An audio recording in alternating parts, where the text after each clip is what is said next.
Good morning to all. Welcome to our channel wifi study with Nandini, जहां पर हम discuss करेंगे 17 मार्च के करंट अफेयर। और सबसे पहले हम बात करेंगे अपने सुबह के थॉट के बारे में।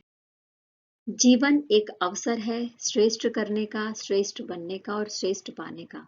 यानी हम अपनी लाइफ को एक अवसर की तरह लें जो हमें मौका देती है सबसे अच्छा काम करने के लिए, और वो जो हम चाहते हैं, जो सबसे ज़्यादा इम्पोर्टेंट है हमारे लिए, उसको प्राप्त करने के लिए। तो इसलिए साथियों, मेहनत करिए, लगे रहिए और अपने विकास के लिए हमेशा प्रयासरत रहिए। इसी विचार के साथ मैं स्टार्ट करती हूँ आज की अपनी क्लास। सबसे पहले हम बात करेंगे हरित राष्ट्रीय राजमार्ग गलियारा परियोजना के बारे में, यानी green national highway corridor project के बारे में, जिसके बारे में बात करी गई है अभी संसद में। देखो, ये जो हरित राष्ट्रीय राजमार्ग गलियारा परियोजना है, ये भारत के 4 राज्यों में हिमाचल प्रदेश, राजस्थान, उत्तर प्रदेश और आंध्र प्रदेश में बनाया जाएगा। और इसके लिए भारत और विश्व बैंक के बीच में एक समझौता हुआ है और हस्ताक्षर किए गए हैं दोनों के द्वारा। और लगभग $500 मिलियन का ऋण मुहैया कराएगा कौन? विश्व बैंक। और लगभग 781 किलोमीटर लंबी सड़क बनाई जाएगी। अब ये जो है, राज्यसभा में एक प्रश्न के उत्तर में कहा गया, सड़क परिवहन और राजमार्ग मंत्री हमारे नितिन गडकरी जी हैं, उनके द्वारा 15 मार्च को। हरित राष्ट्रीय राजमार्ग गलियारा परियोजना के बारे में अगर मैं बात करूं, स्पेशली जो आप शब्द देख रहे हैं हरित, है ना, तो हरित का मतलब है कि सड़क या हाईवे इस तरीके से बनाई जाएगी कि वो इको फ्रेंडली होगी। बचे हुए जो प्लास्टिक हैं उनका इस्तेमाल किया जाएगा। बायो इंजीनियरिंग की सहायता से नई टेक्नोलॉजी का इस्तेमाल करते हुए इस हाईवे को बनाया जाएगा। परियोजना के लिए जो मुख्य शर्तें हैं या जो जो मुख्य घटक हैं वो क्या क्या है, वो देख लेते हैं। तो राष्ट्रीय राजमार्गों का सतत विकास और रखरखाव, संस्थागत क्षमता संवर्धन और सड़क सुरक्षा, अनुसंधान और विकास, ये घटक है परियोजना के। और जो हमारा green national highway corridor project है, उसका उद्देश्य हमें अच्छे से समझ में आ जाना चाहिए कि इसका उद्देश्य है कि जो बचे हुए प्लास्टिक है, फ्लाई ऐश है, चूना है और बायो इंजीनियरिंग है, उसके माध्यम से जूट फाइबर, इन सब के का उपयोग करके सड़कों का निर्माण किया जाए और पर्यावरण के अनुकूल होना चाहिए। नेक्स्ट हम बात करेंगे 15 मार्च को रक्षा मंत्रालय के जो रक्षा राज्य मंत्री हैं अजय भट्ट जी, उनके द्वारा संसद में एक विधेयक पेश किया गया। विधेयक का नाम क्या है? अंतर सेवा संगठन कमांड नियंत्रण अनुशासन विधेयक 2023। किस चीज पर कमांड करने के लिए, नियंत्रण के लिए, अनुशासन के लिए, वो देख लेते हैं। तो देखिए, जो तीनों सेना प्रमुख हैं वो जो है अपने रक्षा कर्मियों पर अनुशासन बनाए रखने के लिए, नियंत्रण बनाए रखने के लिए इस विधेयक को लेकर आए हैं। नेक्स्ट हम बात करेंगे बेंगलुरु में कृषि मंत्री जो हमारे नरेंद्र सिंह तोमर जी हैं, उनके द्वारा एग्री यूनिफेस्ट का उद्घाटन किया गया। कहाँ पर किया गया है? तो बेंगलुरु में भारतीय कृषि अनुसंधान परिषद के सहयोग से बैंगलोर कृषि विश्वविद्यालय के द्वारा आयोजित किया गया है। 5 दिन तक ये जो कल्चरल प्रोग्राम है, जिसका नाम है एग्री यूनिफेस्ट, वो चलेगा। और इसमें 60 राज्य कृषि विश्वविद्यालयों, डीम्ड विश्वविद्यालयों और सेंट्रल यूनिवर्सिटीज के लगभग 2500 से अधिक प्रतिभाशाली छात्र जो है वो भाग ले रहे हैं। और 5 विषयों पर ये जो प्रोग्राम है वो ऑर्गेनाइज किया जा रहा है। वो क्या है? वो संगीत है, नृत्य है, साहित्य है, रंगमंच है और ललित कला है। स्पेशली 18 कार्यक्रम होंगे और इसमें वो अपने स्किल्स का जो प्रदर्शन करेंगे। भारतीय कृषि अनुसंधान परिषद या ICAR के बारे में अगर बात करें, तो पहले इसका नाम क्या था? पहले इसका नाम था imperial council of agriculture research के नाम से इसे जाना जाता था। और बाद में इसका नाम बदलकर कृषि अनुसंधान और शिक्षा संस्थान कर दिया गया है। इसका जो अध्यक्ष होता है वो वर्तमान कृषि मंत्री होते हैं। तो इस समय नरेंद्र सिंह तोमर जी इसके अध्यक्ष हैं। और इसकी स्थापना 1929 में की गई थी और इसका मुख्यालय नई दिल्ली में है। अब हम बात कर रहे हैं यहाँ पर मैकमोहन रेखा के बारे में। मैकमोहन रेखा वो रेखा है जो भारत और चाइना को अलग करती है। ठीक है। अमेरिका के द्वारा अंतर्राष्ट्रीय सीमा के रूप में मान्यता दे दी गई है मैकमोहन रेखा को, और इसके लिए एक प्रस्ताव पारित किया गया है अमेरिकी संसद में। और साथ में आपको बता दें कि अरुणाचल प्रदेश और चाइना के बीच में अंतर्राष्ट्रीय सीमा के रूप में मान्यता दी गई है, और साथ में ये भी बोला गया है कि अरुणाचल प्रदेश भारत का अभिन्न अंग है। अच्छा, ऐसा क्यों बोलना पड़ा अमेरिका को? जैसा कि हमने पहले देखा था कि चाइना की जो पॉलिसी है वो क्या करना चाहता है, जो एशिया के विभिन्न देश हैं उनके जो क्षेत्र हैं उस पर कब्जा करने का उसका नजरिया रहा है। तो वो क्या करता है, उकसावे वाली गतिविधियां करता रहता है, एक्टिविटी ऐसी करता रहता है। तो चाइना की सारी एक्टिविटी की निंदा करी गई है, जो भी गतिविधियां उसने करी हैं अभी तक भारत में अरुणाचल प्रदेश को लेकर या कश्मीर में जो भी उसकी हरकतें रही हैं। जैसा कि हमने पहले भी देखा था कि अरुणाचल के त्वांग में भारतीय और जो चीनी सेना है उनके बीच में बड़ी झड़प हुई थी। तो इन सब की जो है अमेरिका के द्वारा निंदा की गई है, और बोला गया है कि मैकमोहन रेखा को हम मान्यता देते हैं अंतर्राष्ट्रीय सीमा के रूप में, और अरुणाचल प्रदेश भारत का एक अभिन्न अंग है। देखिएगा, जब हम मैकमोहन रेखा के बारे में बात करते हैं तो इसको 3 पार्ट में डिवाइड किया गया है, ठीक है। वेस्टर्न सेक्टर, सेंट्रल सेक्टर और ईस्टर्न सेक्टर। जैसा कि आप मैप में भी अच्छे से देख सकते हैं, मैकमोहन रेखा को डिवाइड किया गया है, और भारत और चाइना के बीच में 3500 किलोमीटर की जो सीमा है वो साझा होती है। मैकमोहन रेखा पहली बार अस्तित्व में कब आया? तो 1914 में शिमला कन्वेंशन हुआ था, उसके दौरान ये रेखा खींची गई थी, और इसमें ग्रेट ब्रिटेन, चाइना और तिब्बत के बीच ये कन्वेंशन हुआ था। ग्रेट ब्रिटेन, भारत में उस समय कौन था शासक के रूप में? ग्रेट ब्रिटेन था, तो ग्रेट ब्रिटेन ने भारत की तरफ से इस कन्वेंशन में भाग लिया था। अब हम बात करेंगे नानक शाही संमत 555 के बारे में, जो हर साल 14 मार्च को शुरू होता है, और इसके लिए प्रधानमंत्री नरेंद्र सिंह मोदी ने दुनिया भर के सिख समुदाय को बधाई भी दी है। इसको पहली बार स्टार्ट किया गया था गुरु नानक देव जी की जब जयंती हो थी, 500वीं जयंती, उस अवसर पर इसको स्टार्ट किया गया था।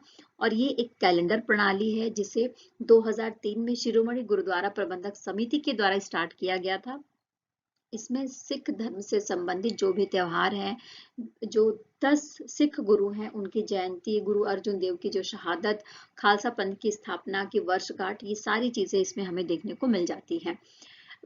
ये जो कैलेंडर है इसकी, ये जो स्टार्ट होता है वो किस महीने से स्टार्ट होता है? तो चैत महीने से स्टार्ट किया जाता है, और 14 मार्च को नया साल स्टार्ट होता है। माइक्रोसॉफ्ट ने समझौता किया है क्लाउड गेमिंग प्रदाता बूस्टरॉइड के साथ में। किस लिए समझौता किया है?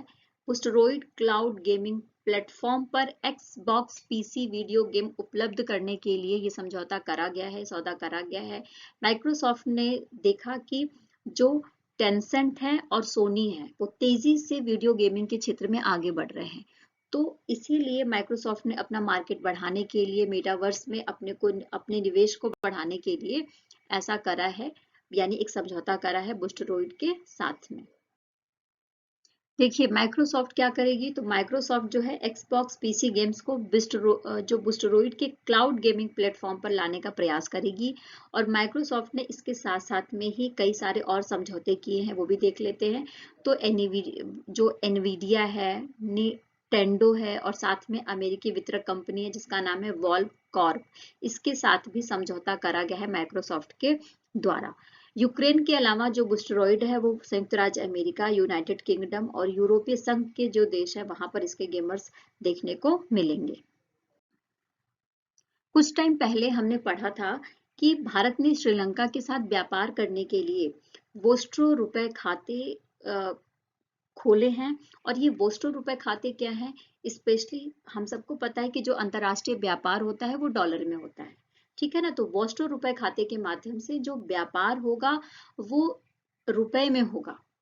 तो श्रीलंका की स्थिति हम सबको पता थी, तो उस संदर्भ में भारत ने और श्रीलंका के बीच में जो व्यापार है उसको बढ़ाने के लिए जो रुपए खाते हैं उनको खोलने का प्रावधान स्टार्ट किया था, अनुमति दे दी थी, और वोस्ट्रो रुपए खाते खोल दिए गए थे दोनों के व्यापार के लिए, दोनों देशों के व्यापार के लिए। तो इसी संदर्भ में हम देखते हैं कि क्या किया गया है आरबीआई के द्वारा। तो आरबीआई ने 18 देशों के बैंकों को जो है मंजूरी दे दी है कि रुपए में वो व्यापार कर सकते हैं, यानी जो भारतीय रुपया है उसमें व्यापार वो कर सकते हैं। और इसके लिए स्पेशल वोस्ट्रो रुपए खाते खोले जाएंगे, क्योंकि इन्हीं खातों के माध्यम से व्यापार हो पाएगा। वो 18 देश कौन कौन से हैं यहाँ पर लिस्ट दी गई है, उनके नाम दिए गए हैं, देख लेते हैं वो। तो बोत्सवाना है, फिजी है, जर्मनी है, Guyana, Israel, Kenya, Malaysia, Mauritius, Myanmar, New Zealand, Oman, रूस, Seychelles, Singapore, Sri Lanka, Tanzania, Uganda और संयुक्त राज्य अमेरिका है। इसके बारे में जानकारी हमें कहाँ से मिली? तो इसके बारे में जानकारी जो हमारे फाइनेंस मिनिस्ट्री के केंद्रीय राज्य मंत्री हैं भगवत किशन राव कराण, उनके माध्यम से राज्यसभा में ऐसे ऐसी बात बताई गई है। और देखिए, जो आरबीआई है इसने जो है इस विषय पर काम करना स्टार्ट कर दिया था जुलाई 2022 से ही, है ना। और जो वोस्ट्रो रुपए खाते की स्टार्टिंग किस देश के साथ करी गई थी? तो सबसे पहले श्रीलंका के साथ करी गई थी, इसको आप याद रखेंगे। वोस्ट्रो खाता क्या है? तो वोस्ट्रो रुपए खाता एक ऐसा खाता है जो देशी बैंक विदेशी बैंकों के लिए अपनी देशी मुद्रा में रखते हैं। सीधा और साफ शब्दों में मैं बताऊं तो जो भी विदेशी व्यापारी या विदेशी देश भारत से व्यापार करना चाहते हैं वो रुपए में व्यापार करेंगे डॉलर की जगह। ठीक है, इसको सीधे और साफ शब्दों में हम ऐसे समझ सकते हैं। अब हम बात करेंगे एशल गार्डनर के बारे में और हैरी ब्रूक के बारे में, जो फरवरी महीने के लिए ICC player of the month select किए गए हैं। एशल गार्डनर ऑस्ट्रेलिया से बिलोंग करती हैं और वुमेन कैटेगरी में इनको प्लेयर ऑफ द मंथ चुना गया है। और हैरी ब्रूक इंग्लैंड से बिलोंग करते हैं और इनको मेल कैटेगरी में ICC player of the month चुना गया है। अच्छा देखिए, कुछ टाइम पहले मैंने आपको एक सेशन लिया था तो उसमें बताया था कि चैट जीपीटी काफी ज्यादा लोकप्रिय हो रहा है। चैट जीपीटी होता क्या है और इसका किस तरीके से इस्तेमाल किया जाता है, इसको अगर मैं सामान्य भाषा में बात करूं, जनरल लैंग्वेज में समझाऊं, तो जैसे हम व्हाट्सएप पे किसी को टेक्स्ट करते हैं तो हमें जवाब आता है सामने से, ठीक है। हम कुछ फोटोज या इमेजेस भेजते हैं तो उस पर भी जवाब आ जाता है। उसी तरीके से चैट जीपीटी ऐसी टेक्नोलॉजी है जिसमें हम किसी व्यक्ति से चैट नहीं कर रहे हैं। एक ऐसी टेक्नोलॉजी है, एक ऐसा ऐप है जिसके माध्यम से हम अगर चैट करना चाहते हैं, बात करना चाहते हैं तो करेंगे और उसका वैसे ही रिप्लाई मिलेगा जैसे हमें किसी व्यक्ति से मिलता है। ठीक है, तो इसी क्रम में आगे बढ़ते हुए कुछ काम किए गए हैं, नई तकनीक आई है, उसके ऊपर देख लेते हैं क्या चीज है ये। तो देखिए, ओपन एआई एक कंपनी है, उसने एआई भाषा मॉडल की एक नई पीढ़ी GPT-4 को लॉन्च करा है। यानी एक और सटीकता से काम करेगा ये GPT-4। GPT-4 बेहतर सटीकता के साथ चुनौतीपूर्ण मुद्दों से निपट सकता है और पहले से कहीं अधिक रचनात्मक और सहयोगी होगा। मतलब एक नए वर्जन के रूप में काम करेगा GPT-4। पहले क्या था कि टेक्स्ट करते थे तो टेक्स्ट में जवाब मिलता था, अब कोई इमेज भी देंगे तो उस इमेज के ऊपर भी रिप्लाई आएगा, है ना। तो ये कुछ सुधार किए गए हैं। साथ ही ये काफी ज्यादा भरोसेमंद है और सटीकता के साथ काम करेगा और जो भी आप जैसे भी बात करेंगे उस वे में वो भी आपसे बात करेगा। देखिए, जो जनरेटिव पी प्रशिक्षित ट्रांसफॉर्मर है उसी को जीपीटी कहा जाता है। एक तरीके से गहरे सीखने की विधि है, लेखन उत्पन्न करने के लिए कृत्रिम तंत्रिका नेटवर्क का उपयोग करती है और किसी व्यक्ति के समान होती है, यानी हमें लगता है कि हम किसी व्यक्ति से ही बात कर रहे हैं। एआई, एआई का मतलब होता है आर्टिफिशियल इंटेलिजेंट, ठीक है। देखो, जो ओपन एआई है उसने सबसे पहले चैट जीपीटी को लॉन्च करा था, पहली बार नवंबर में लॉन्च करा था और नवंबर में इसको लॉन्च करते ही ये बहुत जल्दी लोकप्रिय हो गया था। इवन इसकी लोकप्रियता इतनी ज्यादा बढ़ गई थी कि व्हाट्सएप को भी इसने पीछे कर रखा था, यानी जितनी भी सोशल मीडिया थी सबसे ज्यादा सबको पीछे छोड़ते हुए ये काफी ज्यादा लोकप्रिय हो गया था। तो इसके फील्ड में माइक्रोसॉफ्ट आ चुका है और उसने एआई में कई सारे निवेश कर दिए हैं, है ना। तो इस तरीके से देख रहे हैं कि आज का जो टाइम पीरियड है उसमें एआई का जो उपयोग है, या इसको इस तरीके से कह सकते हैं कि आज का जो टाइम है वो एआई युग यानी आर्टिफिशियल इंटेलिजेंट का युग बनता जा रहा है। अब हम बात कर रहे हैं न्यूजीलैंड के बारे में, क्योंकि न्यूजीलैंड के किरमाडिक द्वीप में 7.1 तीव्रता का भूकंप आया है। और जैसा कि न्यूजीलैंड की जो भौगोलिक स्थिति है वो देखने पर हमें पता चलता है कि न्यूजीलैंड दो प्रमुख टेक्टोनिक जो प्लेटें होती हैं, प्रशांत प्लेट और ऑस्ट्रेलियाई प्लेट की सीमा पर स्थित है। तो इस वजह से ही वहां पर भूकंप आने की संभावना बहुत ज्यादा है और रिंग ऑफ फायर में भी ये आता है। इसीलिए न्यूजीलैंड में हर साल हजारों भूकंप आते हैं और इस बार का जो भूकंप आया है कैरमाडिक द्वीप में, उसकी तीव्रता कितनी है? तो 7.1 तीव्रता का भूकंप है। अच्छा, इसके साथ साथ में ये भी बताया गया है कि इसके जो झटके हैं वो ऑस्ट्रेलिया तक महसूस किए गए हैं, और साथ में ही फिजी, न्यूजीलैंड और टोंगा में 0.3 मीटर ऊंची समुद्री लहरें देखी गई हैं। इवन जो अमेरिका का भूवैज्ञानिक सर्वेक्षण है उसने तो सुनामी का भी अनुमान लगाया था, बट न्यूजीलैंड की जो एजेंसी है उसने कहा है कि सुनामी नहीं आएगा, और साथ में ये भी बताया है कि फिजी, न्यूजीलैंड और टोंगा में 0.3 मीटर ऊंची समुद्री लहरें देखने को मिली हैं।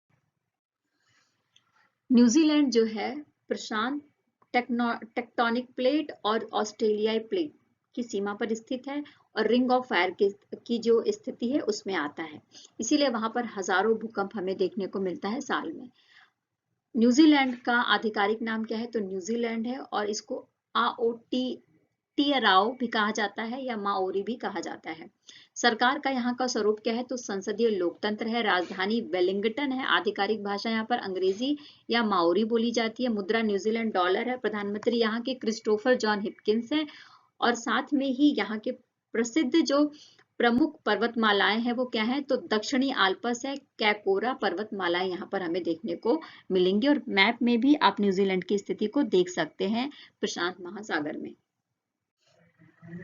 भारतीय नौसेना का P-8 विमान 14 मार्च को अमेरिका के ग्वाम में पहुंच चुका है, और एक्सरसाइज सी ड्रैगन 2023 में हिस्सा लेने के लिए। एक्सरसाइज सी ड्रैगन 2023 जो है अमेरिका के द्वारा, संयुक्त राज्य अमेरिका के द्वारा कराया जा रहा है, और अमेरिका की नौसेना के द्वारा संचालित तीसरा सैन्य अभ्यास है ये। भारत के साथ साथ इसमें अमेरिका, जापान, कनाडा और साथ में कोरिया गणराज्य भी भाग ले रहा है। अब हम बात करेंगे भारत और लग्जमबर्ग के बारे में, जहां पर संयुक्त स्मारक डाक टिकट जारी किया गया है दोनों देशों के जो 75 साल की मित्रता है उसको चिन्हित करने के लिए, उसको बताने के लिए। और लगभग 20 साल से लग्जमबर्ग और भारत के बीच में स्टील के क्षेत्र में काफी ज्यादा हेल्प हो रही है, सहयोग हो रही है। लग्जमबर्ग की एक कंपनी है जिसका नाम है पॉलवर्थ कंपनी, वो भी पिछले 2 दशकों से भारत में अपना काम कर रही है। तो इसी मित्रता को बताने के लिए डाक टिकट जारी किया गया है 15 मार्च 2023 को। लग्जमबर्ग के बारे में बात करते हैं तो लग्जमबर्ग एक छोटा सा देश है जो यूनेस्को की विश्व धरोहर स्थल में शामिल है, और इसकी जो सीमाएं हैं वो बेल्जियम, फ्रांस और जर्मनी से मिलती हैं। और इसके प्रधानमंत्री कौन है? तो जेवियर बेटेल हैं। मुद्रा यहाँ की यूरो है, और आधिकारिक भाषा यहाँ पर जर्मन, फ्रेंच और लग्जमबर्गिस बोली जाती है। आरबीआई और यूएई का जो सेंट्रल बैंक है उनके बीच में एक समझौता हुआ है। समझौता किस चीज पर हुआ है? देखो, जो फाइनेंशियली उत्पाद हैं, सेवा सर्विसेज हैं, उस पर नए विचारों को बढ़ावा देने के लिए, एक दूसरे के साथ सहयोग करने के लिए, फिनटेक के क्षेत्र में काम करने के लिए दोनों देशों के बीच में समझौता हुआ है। दोनों बैंकों के बीच में ये समझौता किया गया है, आरबीआई और सीबीयूएई के बीच में। देखिएगा, राज्यसभा में एक प्रश्न का उत्तर देते समय जो ग्रामीण विकास राज्य मंत्री हैं साध्वी निरंजन ज्योति, उन्होंने बोला कि भारत में जो है 2,85,00,000 पक्के मकान की मंजूरी दे दी गई थी बनाने के लिए पहले चरण में, जिसमें से 11 मार्च 2023 तक 2,18,00,000 पक्के मकान बन चुके हैं, और लगभग 94 लाख लोगों को इसको आवंटित भी कर दिया गया है। और ये भी बोला गया उनके द्वारा कि मार्च 2024 तक बुनियादी सुविधाओं को बनाए रखने के लिए 2,95,00,000 पक्के मकान बनाने का लक्ष्य भी रखा गया है। अगर हम प्रधानमंत्री आवास योजना के बारे में बात करते हैं तो पहले इसका नाम था इंदिरा आवास योजना। इंदिरा आवास योजना का नाम बदलकर 2016 में प्रधानमंत्री आवास योजना कर दिया गया। और प्रधानमंत्री आवास योजना के 2 घटक हैं, एक तो प्रधानमंत्री आवास योजना शहरी क्षेत्रों के लिए और दूसरी है प्रधानमंत्री आवास योजना ग्रामीण क्षेत्रों के लिए। इसी के तहत एक अभियान चलाया गया था 2022 में कि सभी के लिए आवास, है ना, इस उद्देश्य से इस योजना को शुरू किया गया था, एक अभियान के तौर पर शुरू किया गया था जो काफी ज्यादा प्रचलित थी, और हमने देखा कि काफी लोगों को ग्रामीण क्षेत्रों में घर भी मिले हैं। अब हम बात करेंगे फीफा अध्यक्ष के बारे में जिनका नाम है जियानी इन्फैंटिनो। उनका कार्यकाल एक बार के लिए और बढ़ा दिया गया है, यानी उनको दोबारा 2027 तक के लिए फीफा का अध्यक्ष चुन लिया गया है, गियानी इन्फैंटिनो को। इसके लिए 211 सदस्य की एक कांग्रेस थी और उन्होंने मिलकर ये डिसीजन लिया कि अब दोबारा जो है गियानी इन्फेंटिनो ही 2027 तक के लिए फीफा के अध्यक्ष होंगे। उसके पीछे का रीजन ये बताया गया है कि 2022 में जब विश्व कप हुआ था कतर का, तो उस समय फीफा के पास जो है $4 बिलियन का भंडार हो गया था, यानी $4 बिलियन की इसकी कमाई हो गई थी। तो इसी बात को ध्यान में रखते हुए, उनके काम को देखते हुए उनका कार्यकाल बढ़ा दिया गया है। जब अगर हम फीफा के बारे में बात करें तो फीफा जो है एक ऐसा एसोसिएशन है जो फुटबॉल, फुटसल और बीच सॉकर का संचालन करता है। इसकी स्थापना 21 मई 1904 को की गई थी। इसका मुख्यालय स्विट्जरलैंड के जुरिक में है और इसके संस्थापक देश कौन से हैं वो देख लेते हैं। तो 7 देशों ने मिलकर इसकी स्थापना की थी। वो कौन कौन से हैं? तो Belgium, Denmark, France, Netherland, Spain, Sweden और स्विट्जरलैंड। दिल्ली में एशिया का सबसे बड़ा अंतर्राष्ट्रीय खाद्य और आतिथ्य मेला जिसका नाम है आहार 2023, उसको स्टार्ट कर दिया गया है।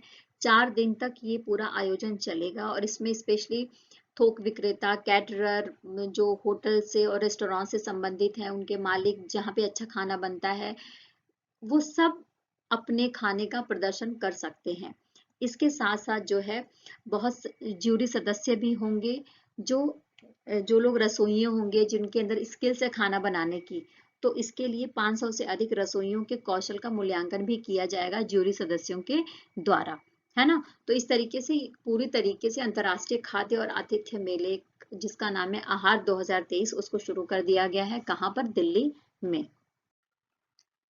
हनीवेल ने विमल कपूर को सीईओ नियुक्त कर दिया है। हनीवेल क्या है? एक इंटरनेशनल कंपनी है जिसने मुख्य कार्यकारी अधिकारी के रूप में विमल कपूर को चुना है, जो 1 जून से अपना कार्यभार संभाल लेंगे। और ये किसकी जगह लेंगे? तो ये दारियस अदमचक की जगह को लेंगे।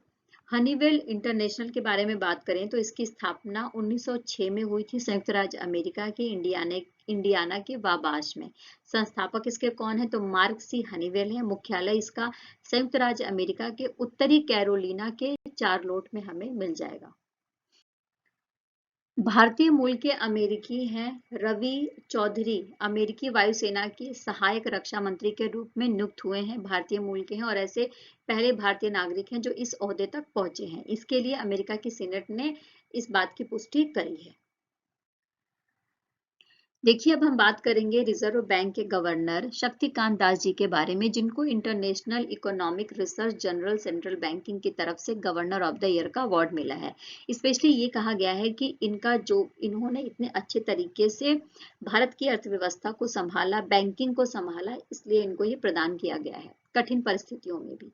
साथ में 2015 में जो आरबीआई के गवर्नर थे रघु राम राजन, उनको ये पुरस्कार मिला था 2015 में। मतलब दूसरे ऐसे आरबीआई गवर्नर बन गए हैं शक्तिकांत दास जी, जिनको गवर्नर ऑफ द ईयर का अवार्ड मिला है। साथ ही central bank of the year का अवार्ड किसे मिला है? तो यूक्रेन के नेशनल बैंक को मिला है। तमिल लेखक पेरुमल मुरुगन को वर्ष 2023 के लिए अंतर्राष्ट्रीय बुकर पुरस्कार के लिए उनका नाम नॉमिनेट किया गया है और ये जानकारी दी है बुकर प्राइज फाउंडेशन ने 14 मार्च को। इनकी जो बुक है पायरी, ये तमिल भाषा में लिखी गई है और जिसका जो अनुवाद है वो अंग्रेजी में अनिरुद्धन वासुदेवन के द्वारा 2016 में किया गया था। ये जो उपन्यास है ये एक अंतर जातीय जोड़े की प्रेम कहानी है और उसी के ऊपर ये पूरी तरीके से बेस्ड है। देखिए, जो अंतर्राष्ट्रीय बुकर पुरस्कार है या मैन बुकर पुरस्कार है, वो नोबेल पुरस्कार के बाद साहित्य के क्षेत्र में दिया जाने वाला सबसे ज्यादा प्रतिष्ठित पुरस्कार है। स्पेशली ये जो बुक है वो हर साल फ्रिक्शन पुस्तक को प्रदान किया जाता है जिसका अंग्रेजी में अनुवाद किया गया हो और जो यूनाइटेड किंगडम या आयरलैंड में प्रकाशित किया गया हो। इसके लिए जो लेखक और अनुवादक, उन दोनों को संयुक्त रूप से 50,000 यूरो की राशि जो है दी जाती है।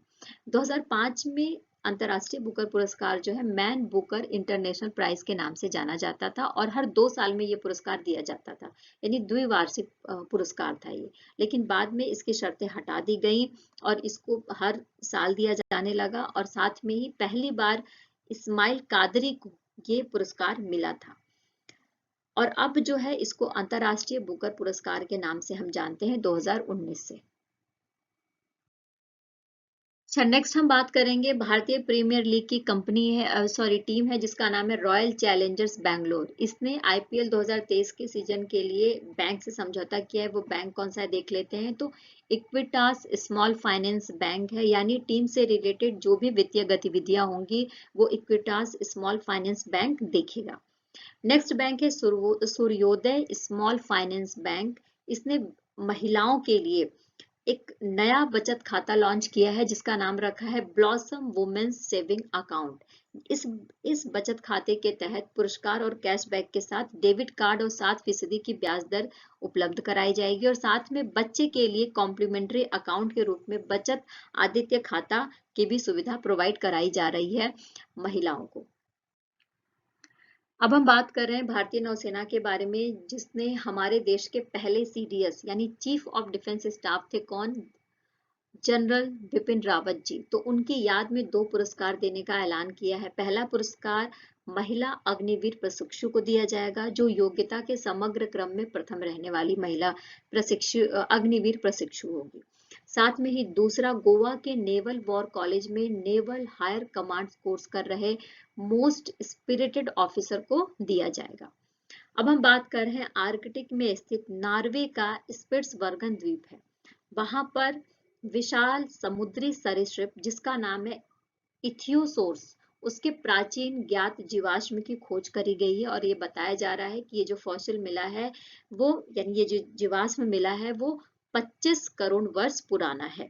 शोधकर्ताओं ने ये बताया है कि इसमें 11 वर्टिब्रे और साथ में ही हड्डियों के 15 टुकड़े मिले हैं, और अनुमान ये लगाया जा रहा है कि ये जो जीव है वो लगभग 10 फीट लंबा होगा। इस वीडियो में इतना ही। आई होप कि आपके नॉलेज के लिए और आपके एग्जाम के पॉइंट ऑफ व्यू से जो टॉपिक होंगे वो अच्छे होंगे, और एक टॉपिक से कई सारे क्वेश्चन निकल कर आते हैं।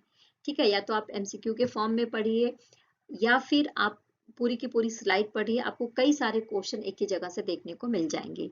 मेरी कोशिश रही है कि कोई भी टॉपिक छूटे ना, जो भी करंट से रिलेटेड है वो सारे टॉपिक कवर मैं कराऊं और उसकी अच्छे से डिटेलिंग करूं, क्योंकि जब हम डिटेलिंग करते हैं ना किसी टॉपिक को तो वो टॉपिक हमें हमेशा के लिए याद रहता है। उससे रिलेटेड जो घटनाएं रहती हैं, डेट रहती हैं, टर्म्स रहती हैं, थीम्स रहती हैं, वो हमेशा हमें याद रहती हैं। तो इस चीज को ध्यान में रखते हुए मैं जो है डिटेलिंग में हर एक करंट को अच्छे से समझाने का प्रयास करती हूँ। तो आपने बहुत सारा साथ और बहुत सारा प्यार दिया है। ऐसे ही मेरे साथ बने रहिए और वीडियो को ज़्यादा से ज़्यादा लाइक करिए, शेयर करिए और सब्सक्राइब करिए। आपका बहुत बहुत धन्यवाद। Take care and bye bye.